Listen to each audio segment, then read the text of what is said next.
did you get involved with Green Day in the first place, and what was it that attracted you to the band? Well, I was always a big fan of Green Day's, you know, back from their first EP and their Lookout albums, and they're one of those bands, especially back then, that you just sort of watched. Everything they did, it just sort of got bigger and bigger and bigger.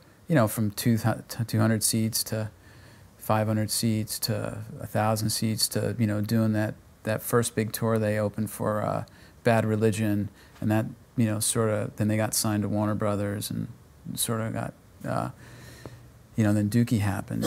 But they're just one of those bands that if there was a textbook of how it happened, they got in the station wagon and went out and played 1,000 shows, got themselves to Europe on their own, and spent 3 months touring Europe in a station wagon, doing 62 shows in Germany.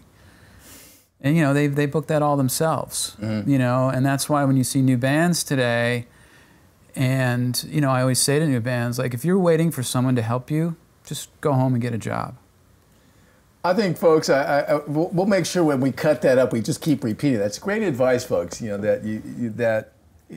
kind of call it "fuck the gatekeeper" mentality. You really have to have this attitude that you are going to take things in your own hands and make something happen. Yeah.